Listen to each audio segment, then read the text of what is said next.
अगर आईपीएल होगी तो आकाश चोपड़ा तो कमेंटेटर होंगे पक्का। और आकाश, अगर अगर अगर मेरी बॉलिंग खराब हुई तो तू यार अब फिर भी बात मेरे लिए अच्छा मैं करना, ठीक कहूंगा है। हरभजन सिंह का नहीं, क्या कहता, हर आदमी भजन गा रहा है आज सिंह साहब के। पक्का डन है।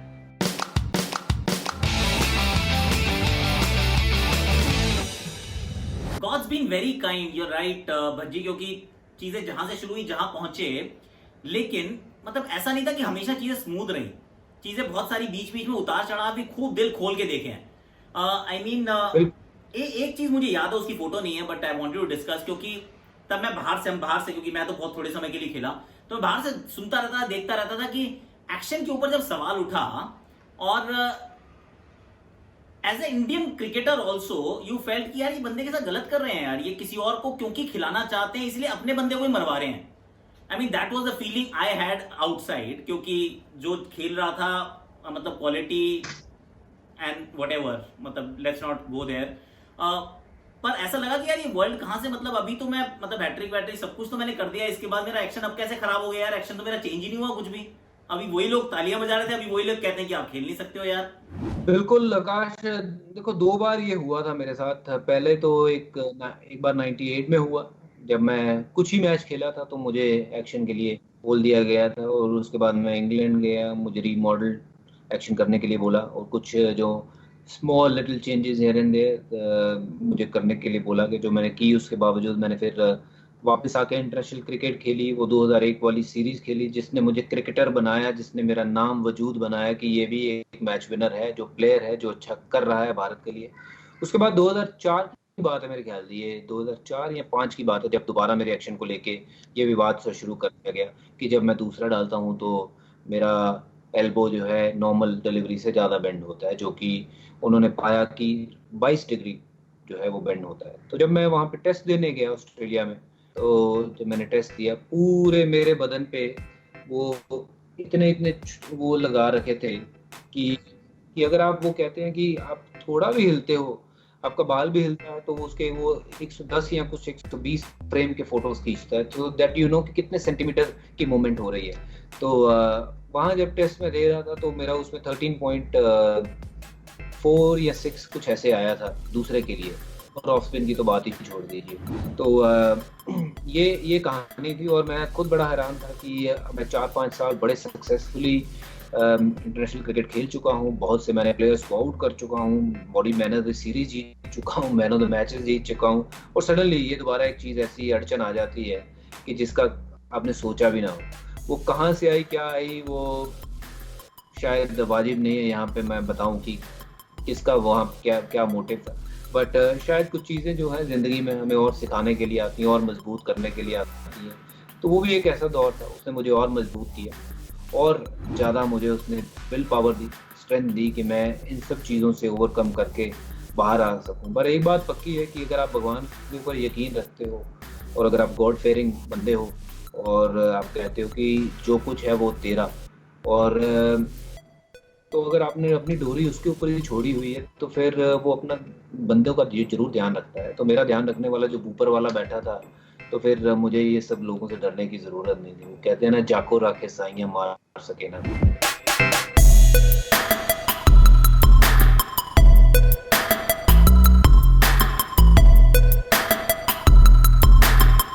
तो 2007 में जब वो आप जीत कर आए मुंबई के स्टे, वो क्या कहते हैं, हमने एयरपोर्ट से वानखेड़े तक सब कुछ, वो 2007 ऐसा लगा था कि मतलब तो ये तो मतलब कमाल ही हो गया ना। लेकिन 2007 के बाद फिर दोबारा वो कह रहे हैं कि भाई कंट्रोवर्सी फेवरेट चाइल्ड है हमारा, ये बच्चा है हरभजन सिंह, हम नहीं छोड़ेंगे इसको।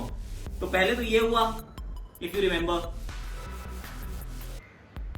This was in Australia.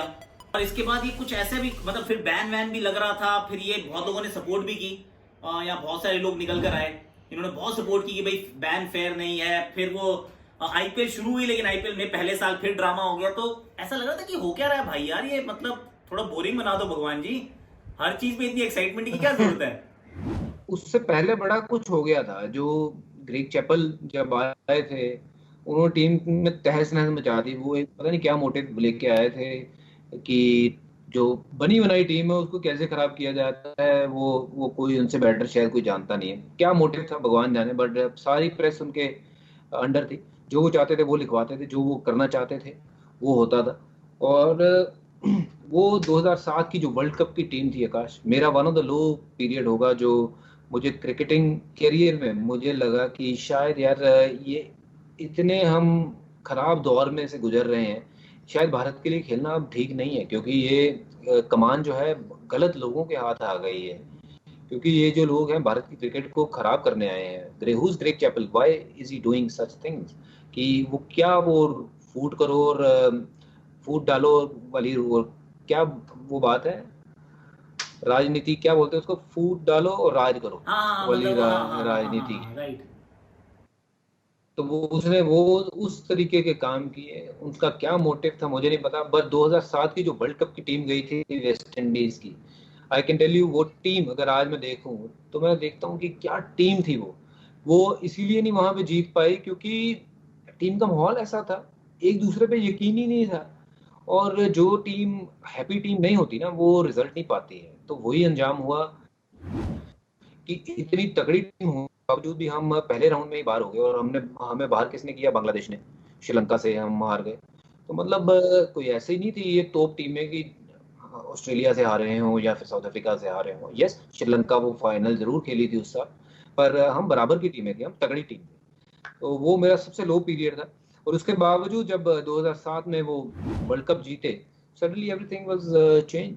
जब हमारे लिए सब कुछ चेंज हो गया था, दोबारा हम लाइमलाइट में आ गए, दोबारा भारत के लिए क्रिकेट खेलना शुरू कर दिया।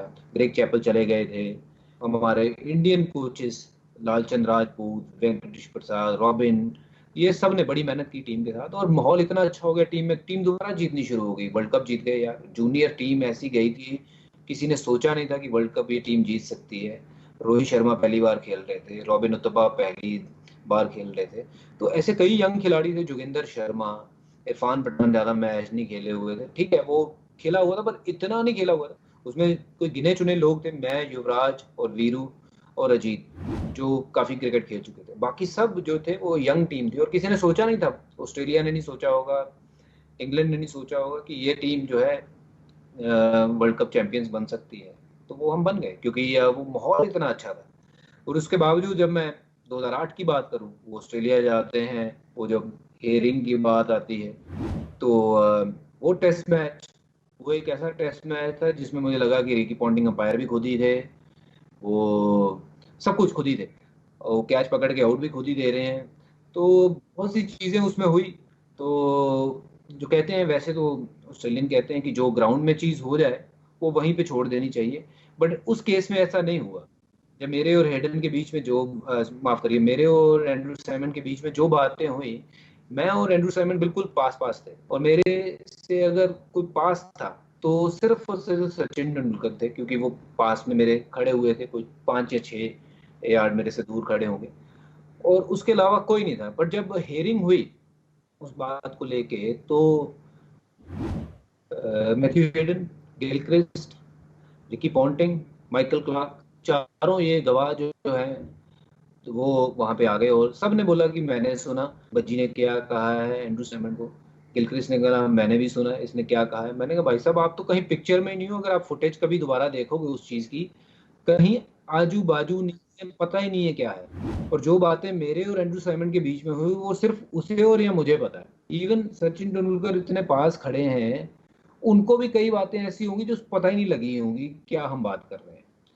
तो मुझे फंसा दिया गया उसमें। मुझे लगा कि यार ये हो क्या गया है, मैं अदालत में बैठा हुआ हूँ, सडनली वहां से वो एक जज बैठा हुआ है, पूरी इंक्वायरी बैठी हुई है। मैं थोड़ा घबराया हुआ था कि यार ये हो क्या गया, कि why always me, why I always get into troubles यार, कि I don't need such kind of attention, troubles की जो कैमरा मुझे फॉलो कर रहे हो।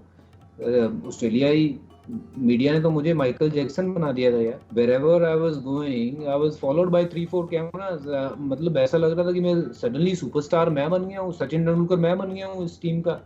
तो मुश्किल था, बट ये था कि उस वक्त भी जो टीम थी ना वो बड़ी इकट्ठी रही। अनिल भाई ने बड़ा अच्छा एक वहाँ पे डिसीजन लिया था कि हम अपने टीममेट्स के साथ हैं, अगर इसने गलती नहीं की है then we are all with you, and we were all together. हमारी टीम मीटिंग हुई, उसमें यही डिसाइड हुआ था कि अगर भज्जी तूने कुछ नहीं कहा है तो then will stand by you and will fight till the end. And I am really thankful to Anil भाई, to all my teammates, to BCCI, you know, who fought for me and for India.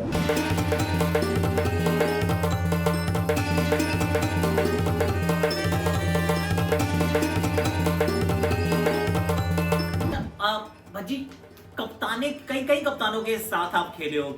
Saurav Ganguly was the one जिसने पूरा weight ही put his weight behind you कि हरभजन सिंह मुझे चाहिए और ये मेरा मैच विनर है। ये सौरव गांगुली एक खासियत हुआ करती थी कि भाई घोड़े पसंद करते थे कि ये मेरा अरबी घोड़ा है, इसको मुझे साथ चलाना है। And you were one of them and he was right. उनकी eye for talent was outstanding. You played with Dhoni, you played with Rohit, you also played with Anil, you played with Rahul, you played with Virat Kohli and Rohit Sharma, everyone. I mean, कप्तान का कितना बड़ा role होता है player को player बनाने में? मेरे लिए सौरव गांगुली का रोल बहुत बड़ा था, क्योंकि जब मैं जिंदगी के उस मुकाम पे था कि मुझे समझ नहीं आ रही थी कि कौन मेरे साथ खड़ा है कौन नहीं, क्योंकि जो सामने खड़ा है वो कह तो रहा है कि मैं तेरे साथ हूँ, बट बहुत से लोग उनमें से मेरे साथ नहीं थे। पर उन्होंने मुझे उस टाइम पे बैक किया जब मेरे पास जीरो बैकिंग थी। सिलेक्टर्स जो थे मेरे अगेंस्ट थे, वो बहुत सी ऐसी बातें उन्होंने मुझे मेरे मुंह पे बोली हैं जो मैं शायद आपको यहाँ बता नहीं पाऊंगा। तो सौरव गांगुली की मैं जितनी वो करूँ उतना कम है, क्योंकि शायद वो अगर उस समय कप्तान नहीं होते, पता नहीं बाकी कप्तान उतना मुझे बैक कर पाते या नहीं। बट मेरे करियर में अगर मेरे सबसे कोई कहूँगा कि बड़ा जो कहते हैं कि पुश करने वाला बंदा, वो सौरव गांगुली है। अगर वो नहीं होते तो शायद मेरा करियर 100 टेस्ट मैच खेलने वाला नहीं होता। और टैक्टिकली कौन सा सबसे अच्छा कप्तान लगा कि यार ये कप्तान ना बात बड़ा खेल को समझता बहुत बढ़िया है, क्योंकि इतनी वैरायटी ऑफ कैप्टन्स के साथ आप खेले हो कि you have seen all of them, और हर बड़े क्लोज क्वार्टर से भी देखा, बड़े अच्छे समझा भी है कि यार ये अच्छा करता है, वो वाला काम ना वो वाला अच्छा करता है। तो टैक्टिकली सबसे बढ़िया कप्तान कौन सा लगा? Saurav was always there for the bowlers, and he would give you the freedom to bowl, and he would give you all the things what you want as a bowler, कि वो जो confidence चाहिए कि आगे fielder रखने हैं, 4 catching रखने हैं, 5 रखने हैं, बट बॉल डाल तू दिल से। और कई बार तो हम बोलते थे कि दादा एक मिड ऑन पीछे रखते हैं, मिड विकेट पीछे रख दे, तो वो बोलता नहीं यार आगे रख, आगे रखेगा तो वो चांस क्रिएट होगा, वो मारेगा, मारने दे, देखते हैं कितना मारेगा। तो वो मतलब वो ऐसा कप्तान चाहिए जो आपको वो बैक करे। कोई बात नहीं, चौका लगेगा ना, छक्का लगेगा, लगता है लगने दे, but we are looking to get him out. तो सौरव की वो बड़ी खासियत थी। उसने कई बार तो मुझे वनडे मैचेस में फील्डर आगे रख के मेरे 6-6, 7-7 ओवर निकलवा दिए। मैं सोचता भी था कि यार फील्डर पीछे रखने की ऑप्शन है, क्यों नहीं पीछे रख रहे हैं। तो जो वो चीज़ें करवा गए हमसे as a bowler, it actually made me a better bowler. और जो निडर कहते हैं ना, स्पिनर को निडर होना चाहिए, वो निडर तभी होता है जब वो सिचुएशंस को फेस करें, और ऐसी सिचुएशन सौरभ ने मुझे कई बार फेस करवा दी थी। तो फिर वो जो डर था ना एज ए बॉलर, वो खत्म हो गया था। डर ये लगता था कि हाँ चैलेंज है, बट ऐसा नहीं लगता था कि हाँ मारेगा उसको। फिर ऐसा मेरा इंटेंशन होता था कि इसको आउट करना है। तो Saurabh was unbelievable in that case. और मुझे लगा उनके बाद जब अनिल भाई कप्तान बने, ही वाज ब्रिलियंट, आउटस्टैंडिंग। मैं कई बार सोचता हूँ कि आई विश कि अनिल भाई ने 5-6 साल कप्तानी की होती और मैं 5-6 साल उनके अंडर क्रिकेट खेला होता। बहुत कुछ उनसे सीखा है। और जो फील्ड सेट, जो दिमाग, बॉलर एज ए बॉलर क्या फील्ड होना चाहिए, कहाँ पे बंदा होना चाहिए, कैसे बैट्समैन को खिलाना है, वो उनसे बेहतर कोई नहीं जानता है। और आई विश कि वो 5-6 साल कप्तानी करते और मुझे उनकी कप्तानी में और खेलने का मौका मिलता। 2-3 साल ही कप्तानी की और उसके बाद फिर उन्होंने कहा कि बस अब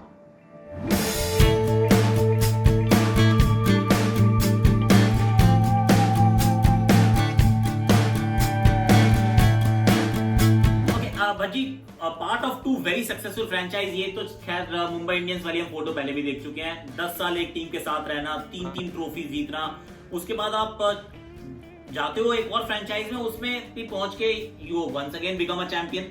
2 साल रहते हो, उसमें से 1 साल चैंपियन, 1 साल फाइनलिस्ट। दोनों बहुत सक्सेसफुल टीम है, लेकिन दोनों टीम के कहते हैं डीएनए बिल्कुल अलग अलग है। मुंबई इंडियंस अलग तरीके से चलती है और चेन्नई सुपर किंग्स बिल्कुल अलग तरीके से चलती है। डिफाइन करो कि क्या मतलब, क्या मुंबई इंडियंस अलग करती है, क्या चेन्नई सुपर किंग्स अलग करती है, और क्यों भाई ये दोनों टीम इतनी सक्सेसफुल है? देखो सक्सेसफुल इसलिए हैं क्योंकि ये प्लेयर बड़े तगड़े चुनती हैं। एक तो इनके जो जो लोग हैं, प्लेयर जो चुनते हैं वो बड़े अच्छे हैं, तो टैलेंट स्काउटिंग जो करते हैं लोग वो बड़े अच्छे हैं, और जो टैलेंट को लेके आते हैं उसको बैक करते हैं दोनों ही टीमें।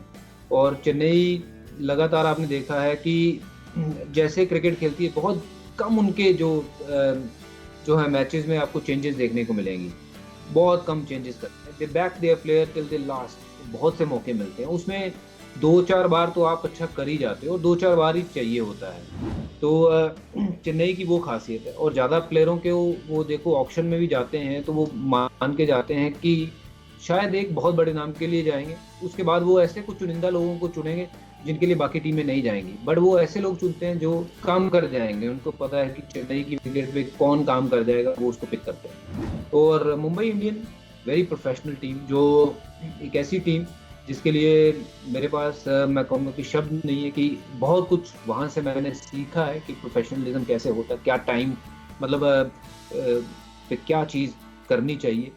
और इतनी बड़ी टीम, एक्सपेक्टेशंस हमेशा रहती थी कि जीतना ही है, और रिस्पॉन्सिबिलिटीज़ जो है वो हमेशा सीनियर्स के कंधों पे दी जाती थी, कि जैसे मैं था, सचिन, और जो हमारे सीनियर खिलाड़ी थे ज़हीर था, तो कि भाई तुम लोग टीम को चलाओ और देखो क्या करना है। रिजल्ट्स जो हैं वो हमें ऐसे रिजल्ट होने चाहिए कि वन साइडेड रिजल्ट ना हो, कि हम मैच हारे भी तो लड़के मैच हारे, और ऐसा ना लगे कि यार कोई आया और हमें मैच हरा के चला गया।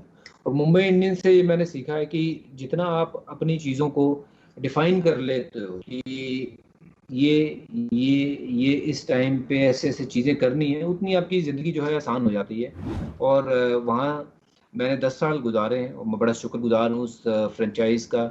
उन्होंने मुझे बहुत लुक आफ्टर भी किया है, और इस जो मैं था मेरे को बेटर प्लेयर बनाने में बहुत मदद भी की है। And it was great playing for Mumbai Indians, but both are champion teams to be honest, और दोनों के पास सबसे ज़्यादा टाइटल हैं। They must be doing different than the others team. मुझे पता नहीं बाकी की टीमें क्या करती हैं या क्या नहीं, बट ये दोनों टीमें जब मैदान पे उतरती हैं तो बड़े जज्बे के साथ उतरती हैं। इनको हराना बड़ा मुश्किल है। मैंने ये दोनों जर्सी पहन के देख लिया है। जब मैं मुंबई के साथ था, तब मैं जब चेन्नई के सामने खेलता तो हमेशा ऐसा लगता था कि ये सबसे बड़ा मैच है। अब जब मैं चेन्नई के साथ हूँ, जब मुंबई के सामने खेलता हूँ, तो मुझे लगता है यार इनको हराना बड़ा मुश्किल काम है, क्योंकि दोनों ऐसी टीमें, ये दोनों पहलवान हैं, और पहलवान जब लड़ते हैं कोई एक तो हारेगा ही, बट वो कुश्ती देखने लायक होती है।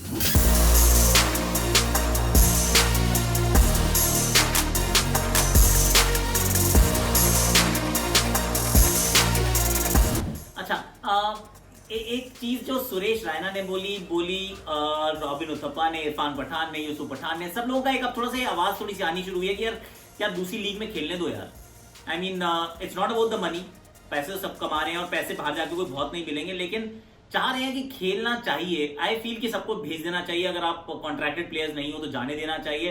Where do you stand on it? Do you think कि करना चाहिए, नहीं करना चाहिए? What do you think? I think करना चाहिए Akash. There has to be a way for people like me, someone like Yuvraj Singh, Raina. If you are not looking at him, you know, आप देखो एक वो बनाओ कि आप किसको सोच रहे हो कि वो इंडिया के लिए खेल सकता है, किसको नहीं। आप देखिए, आपने मान लिया है कि आपने युवराज सिंह को पिक नहीं करना है या रायना को पिक नहीं करना है, तो आप उनको, अगर वो आपके कॉन्ट्रैक्टेड प्लेयर्स नहीं है तो आप उनको क्यों रोक रहे हो?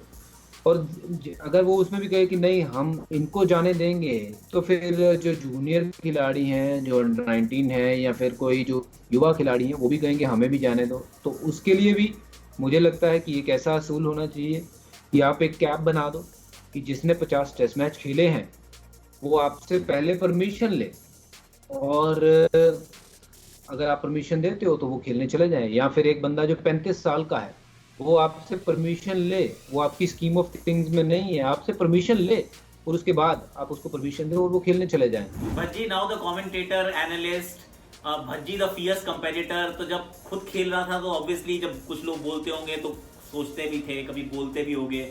अभी कोई कभी बोलता है कि यार भज्जी यार तू मेरा दोस्त है यार, तूने ऐसे क्यों बोला मेरे बारे में? आई मीन ऐसे तो नहीं कहना चाहिए तेरे को यार, बुरा मान गया मैं। नहीं, कई लोगों को लगता है, देखो मुझे भी लगता था, बहुत खराब लगता था जब कोई कमेंटेटर आपको बार बार लगातार कुछ ना कुछ बोले जाए और आपके बारे में ऐसी चीजें बोले जाए, किसको लगता है कि यार कि मैं ऐसा नहीं कर रहा हूँ, ये क्यों मुझे बोल रहा है, मेरा बॉल इधर जा रहा है तो ये क्यों बोल रहा है, इसको क्या पता। तो खराब लगता है, हर प्लेयर को लगता है, मुझे बहुत लगा है। और बहुत से कमेंटेटर्स के बारे में मेरा एक ये मानना था कि इनको मेरे से कोई प्रॉब्लम है।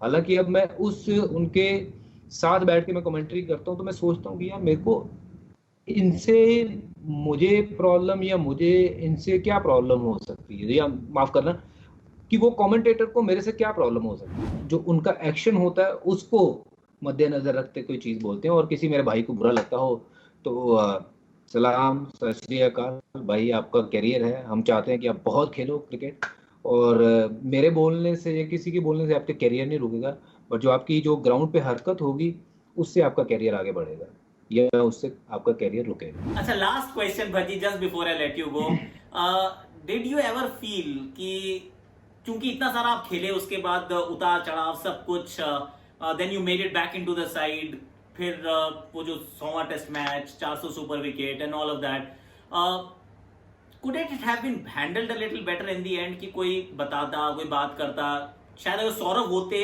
अभी के कप्तान तो ही would have reacted a little differently. Do you feel कि ऐसा, मतलब कि maybe things should have been different? बिल्कुल आकाश, इस चीज का हमेशा मुझे एक वो रहेगा दिल में मलाल कि जो चीजें हैं वो ठीक से हैंडल नहीं हुई है, स्पेशली उन प्लेयर्स के लिए जिन्होंने अपना दिल जान सब कुछ भारतीय टीम के लिए दिया हो। 100 टेस्ट मैच खेलना बहुत बड़ी बात होती है किसी भी खिलाड़ी के लिए।